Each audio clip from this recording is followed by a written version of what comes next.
विचारतात, हे मुनिश्रेष्ठ, मनातील सर्व फळे कोणत्या व्रताने अथवा तपश्चर्येने मिळतात ते ऐकण्याची इच्छा आहे, कृपा करून सांगा. सुत सांगतात, मुनी नारदाने हाच प्रश्न भगवान विष्णूंना विचारला. ते विष्णूंनी नारदांना जे सांगितले तेच मी तुम्हाला सांगतो, शांत चित्ताने ऐका. एकदा महायोगी नारद मुनी जनतेवर दया करावी अशा बुद्धीने अनेक लोकांमध्ये फिरत असता मनुष्य लोकांमध्ये आले आणि मनुष्य लोकात आपल्या पूर्वक्रमाप्रमाणे अनेक वेळेमध्ये जन्म घेऊन अनंत प्रकारची दुःखे सर्व लोक भोगीत आहे असे पाहून कोणत्या साधनाने त्यांची दुःखे नक्की नाहीशी होतील हा विचार करून नारद मुनी वैकुंठामध्ये गेले.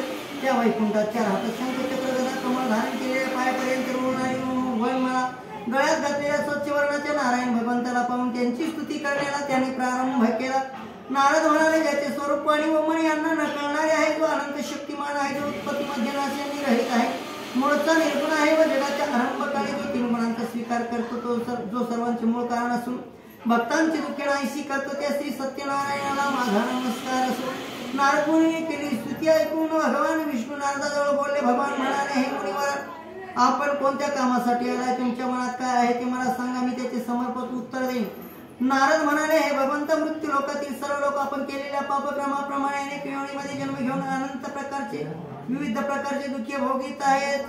नारद म्हणाले, भगवंत, आपली कृपा तर माझ्यावर असेल, त्या सर्व लोकांची दुःखे लहान अशा कोणत्या उपायाने नाहीशी होतील ते सांगा, माझी ऐकण्याची इच्छा आहे. भगवान म्हणतात, हे नारदावर कृपा करण्यासाठी जो तू प्रश्न तो फार सुंदर आहे, म्हणून जे व्रत केल्याने सर्व जीवांची दुःखे नाहीशी होतात ते व्रत तुला सांगतो, श्रवण कर. हे वत्सा नारदा, तुझ्यावर माझे प्रेम असल्यामुळे स्वर्गलोकात किंवा मनुष्य लोकात आजपर्यंत कोणालाही माहित नसलेले व महापुण्यकारक असे व्रत तुला सांगतो. या व्रताला श्री सत्यनारायण असे म्हणतात. हे विधीपूर्वक केले असता व्रत करणारा मनुष्य या लोकी सर्व काळ सुख भोगून शेवटी आनंदरूप मोक्षपदास जातो. भगवान विष्णूचे भाषण ऐकून नारद मुनी विष्णूंना म्हणाले, हे नारायण, या व्रताचा फळ, याचा विधी काय? हे व्रत पूर्वी कोणी केले होते ते सर्व विस्तार करून मला सांगा. त्याचप्रमाणे हे व्रत कोणत्या काली करावे तेही सांगा.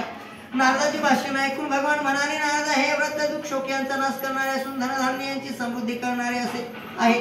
तसे सौभाग्य व संतती देणारे, सर्व कार्यात विजयी करणारे हे व्रत आहे. हे व्रत भक्ती श्रद्धाने युक्त बांधव ब्राह्मण यांच्या सहधर्मावर निष्ठा ठेवून प्रदोष काळी करावे. केळी, दूध, शुद्ध तूप, गव्हाचा रवा यांचा केलेला प्रसाद सवा प्रमाणामध्ये असून भक्तियुक्त अंतकरणाने श्री सत्यनारायणाला अर्पण करावा. गव्हाचा रवा न मिळेल तर तांदळाचा रवा घ्यावा, साखर न मिळेल तर गुळ घ्यावा. वरील सर्व वस्तू सवा प्रमाणात एकत्र करून त्यांचा केलेला प्रसाद श्री सत्यनारायणाला अर्पण करावा. आपले बांधव मित्र यांच्या श्री सत्यनारायणाची कथा ऐकून ब्राह्मणाला दक्षिणा द्यावी. नंतर बांधव ब्राह्मण यांच्यासह भोजन करावे. नंतर भक्तीने प्रसाद भक्षण करून सत्यनारायणासमोर गायन व नृत्य करावे. हे पूजनादी सर्व कृत्य पवित्र देवालयात करून सत्यनारायणाचे स्मरण करीत घरी यावे किंवा आपल्या घरी पवित्र ठिकाणी देवघरात करावे. पूर्वी सांगितल्याप्रमाणे भक्तिभावाने हे व्रत केले असता मनुष्याची सर्व इच्छा पूर्ण होतात. कलियुगात सर्व जीवांना दुःखनाशाचा एक सोपा उपाय आहे. सत्यनारायण कथेतील प्रथमादे या ठिकाणी पुरा झाला. हरे नमः. प्रथमादे समता श्री गणेशाय नमः. पुंडलिका वरद हरी विठ्ठल. श्री ज्ञानदेव तुकाराम पंढरीनाथ भगवान की जय. श्री सत्यनारायण भगवान की जय. माऊली ज्ञानेश्वर महाराज की जय. जगद्गुरु तुकाराम महाराज की जय. सद्गुरुनाथ महाराज की जय.